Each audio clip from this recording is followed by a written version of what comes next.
সিরিয়ালে পাগল হলো সারা জমানা, সিরিয়ালে পাগল হলো সারা জমানা। নামাজ ভোলে কিন্তু সিরিয়াল দেখতে ভোলে না, নামাজ ভোলে কিন্তু সিরিয়াল দেখতে ভোলে না। আমার নতুন ভাবি ভাইকে ছাড়তে রাজি, আমার নতুন ভাবি ভাইকে ছাড়তে রাজি, তবুও ভাবি সিরিয়াল দেখা ছাড়তে পারে না। টিভি ছাড়া এই জামানায় বউ তো টেকে না, মোবাইল ছাড়া এই জামানায় বউ তো টেকে না। সিরিয়ালে পাগল হলো সারা জামানা, নামাজ ভোলে কিন্তু সিরিয়াল দেখতে ভোলে না, নামাজ ভোলে কিন্তু সিরিয়াল দেখতে ভোলে না। ভাই আমার হাফেজ মাওলানা হয়েছে, বয়স করে ভাই আমার বিয়ে করেছে। নতুন ভাবি বলে মোবাইল আমার চাই, নইলে হুজুর তোমার সংসার করতে রাজি নাই। ভেবে আর পাই না রে ভাই কি হবে উপায়, আর কি বিয়ে হবে যদি এটা চলে যায়। সিরিয়ালে পাগল হলো সারা জামানা, নামাজ ভোলে কিন্তু সিরিয়াল দেখতে ভোলে না, নামাজ ভোলে কিন্তু সিরিয়াল দেখতে ভোলে না। মাদ্রাসা পাশ করে ভাই বাড়িতে আসলো, বিবাহ হয়ে গেল। স্ত্রী বলছে দেখো তুমি বাড়ির বাইরে কাজে ব্যস্ত হয়ে যাও, তারা পাশের বাড়ি গিয়ে দেখো তারা বউকে কত ভালোবাসে, বউকে মোবাইল কিনে দিয়েছে, সেই মোবাইলে জিও নেট মেরে দিয়েছে, তারা সারাদিন কত কিছু দেখে, আর আমি সারাদিন বাড়িতে বসে কেমন বোরিং হয়ে যাচ্ছি, আমাকেও একটা মোবাইল কিনে দিতে হবে। যদি তুমি একটা মোবাইল না কিনে দাও থাকলো তোমার সংসার, আমি আমার বাপের বাড়ি চলে গেলাম। কিভাবে সমাজে বিভ্রান্তিগুলো হচ্ছে, গুনার কাজগুলো হচ্ছে সেটাই কবি তুলে ধরছেন। তখন ভাই বাধ্য হয়ে কি করবে, বাধ্য হয়ে তখন ভাই ফোন কিনে দিচ্ছে। আর কি ঘটছে সেই ফোন নিয়ে শুনুন। ভাই আমার 4G মোবাইল কিনিল, আর 300 টাকার নেট প্যাক সেই ফোনে মারিল। বড় ফোনে চুপি চুপি ভাবিজি আমার দেখেছে, ভাবি সীমা রেখা কে আপন কে পর, আপন তুমি চিনলে না গো ভাবিজি আমার। স্বামীর সেবাই হতে পারো জান্নাতের হকদার, সিরিয়ালে পাগল হলো সারা জামানা, নামাজ ভোলে কিন্তু সিরিয়াল দেখতে ভোলে না। ভাবির মেয়ের নাম রেখেছে খাতুনে পম্পা, হাদিস নামা শুরু হয়েছে 7 ভাই চম্পা। এই মেয়েটা বড় হয়ে কি করে ভালো হয়, যদি তার ছোট থেকে সিরিয়াল দেখায়, সে তো পাগল হবে সিরিয়ালের প্রেমে। হুজুর কটা ধরা পড়েছে এদেরকে এনে, সিরিয়ালে পাগল হলো সারা জামানা, নামাজ ভোলে কিন্তু সিরিয়াল দেখতে ভোলে না। ভাই তো বাড়ির বাইরে চলে যায় ইনকামের জন্য, রোজগারের জন্য। তার ইচ্ছা কিভাবে আমার সংসার ভালো থাকবে, কিভাবে সন্তানের মুখে দুবেলা দুমুঠো আহার তুলে দেব, কিভাবে ছেলেপেলেগুলো লেখাপড়া শেখাবো। কিন্তু এদিকে এক শ্রেণীর ভাবিরা আছে, তারা সারাদিন মোবাইলে অশ্লীল ভিডিও, গান বাজনা, সিনেমা, বিভিন্ন সিরিয়াল এগুলোতে মত্ত হয়ে থাকে। আর নিজেরা দেখে শুধু তাই নয়, ছোট ছোট কচি কচি বাচ্চা যারা ছোট, তারা একটু কান্নাকাটি করলেই মায়ের আদর একটু পেতে চায়, স্নেহ পেতে চায়। কিন্তু অনেক মহিলারা আছে তাদের আর ধৈর্য সহ্য কমে গেছে একেবারে, তারা ওই কান্না আর শুনতে পায় না, সাথে সাথে মোবাইলটা বাচ্চাটার হাতে তুলে দেয় আর বলে এই নে তুইও দেখ, আমার সাথে তুইও দেখ।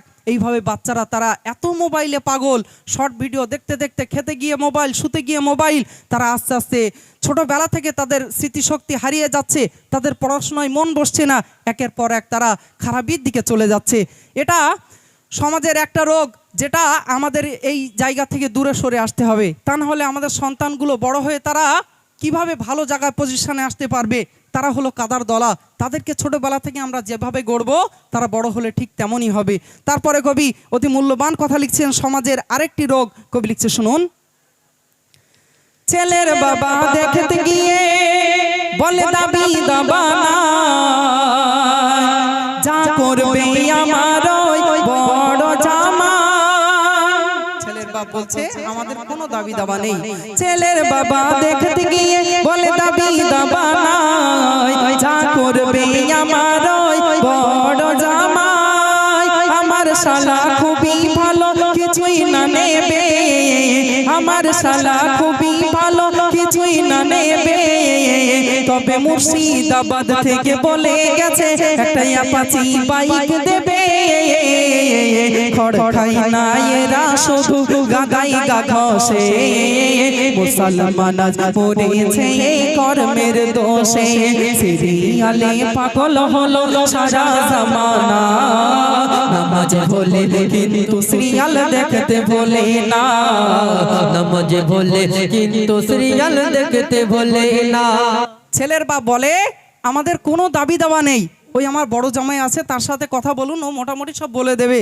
এদিকে বড় জামাই বলে আমার শালা খুব ভালো, কিছু নেবে না, তবে অমুক জায়গা থেকে এসেছিল এই দেবে বলেছে, অমুক জায়গা থেকে এসেছিল এই দেবে বলেছে। তার মানে কি, তার থেকে ভালো কিছু যদি দিতে পারো তাহলে তোমার সাথেই, তোমার মেয়ের সাথে বিয়ে হবে আমাদের শালা। যাই হোক, এই রকমভাবে ইশারা ইঙ্গিত দিয়ে দিয়ে বলে যে আমাদের কোনো দাবি দাবা নেই, তোমাদের মেয়ে সাইকেলের কেরিয়ারে বসে যাবে না বাইকের পেছনে বসে যাবে তোমরাই জানো, আমাদের কোনো দাবি দাবা নেই। এইভাবে বলে তোমাদের মেয়ে খাটে ঘুমাবে না মাটিতে বিছানা পেতে ঘুমাবে তোমরাই জানো, আমাদের কিন্তু কোনো দাবি দাবা নেই। কিন্তু সমাজে দেখলে দেখা যাবে অনেক মেয়ের বাপেরা আছে, তারা অল্প টাকা রোজগার করে, দিন আনা দিন খাওয়া, তারা আস্তে আস্তে মেয়েটা বড় হয়ে যায়। আব্বাজান রাতের অন্ধকারে কাঁদে যে কিভাবে আমি আমার মেয়ের জন্য এখন যা সোনার দাম, কিভাবে আমি গহনাগুলো করব, জামাইকে এই বাইক কিভাবে দেব, খাট তোষক আলমারি কিভাবে দেব। আমরা কি যারা ছেলের বাপেরা আছি, আমরা কি বিনা যৌতুকে বিনা পণে আমরা ছেলেদেরকে বিয়ে দিতে পারি না? অবশ্যই পারি। নবী পাক সাল্লাল্লাহু আলাইহি সাল্লাম যখন খাতুনে জান্নাত ফাতেমাতুজ জোহরা রাদিয়াল্লাহু তাআলা আনহাকে বিবাহ দিয়েছিলেন, তিনি হযরতে আলী কাররামাল্লাহু ওয়াজহুর সাথে বিয়ে দিয়েছিলেন। সেই সময়ে ফাতেমাকে একটা তসবিহ দানা দিয়েছিলেন, একটা মাদুর দিয়েছিলেন, একটা নামাজে মাসালা দিয়েছিলেন। এইভাবে কিন্তু এত কিছু নবী আমার দেননি। তাহলে কেন এই রীতি রেওয়াজ, কবে থেকে কেন আমরা এই শুরু করলাম? এগুলো থেকে আমরা সরে আসি। পরবর্তী সমাজে আরেকটি রোগ, সেটা কবি লিখছেন, এক বাড়িতে থাকে দেখো, এক বাড়িতে থাকে দেখো বউ আর শাশুড়ি, বউ যদি হয় সাপ গো শাশুড়ি হয় বেজি, বউ সেজেছে কিরণ মালা শাশুড়ি কটকটি, আর বউ তুলেছে মুড়ো ঝাঁটা শাশুড়ি নাই লাঠি। এক বাড়িতে থাকে তবু একটুও বনে না, কেন জানে হাদিস কোরআন কিছুই জানে না। সিরিয়ালে পাগল হলো সারা জামানা, নামাজ ভোলে কিন্তু সিরিয়াল দেখতে ভোলে না, নামাজ ভোলে কিন্তু সিরিয়াল দেখতে ভোলে না।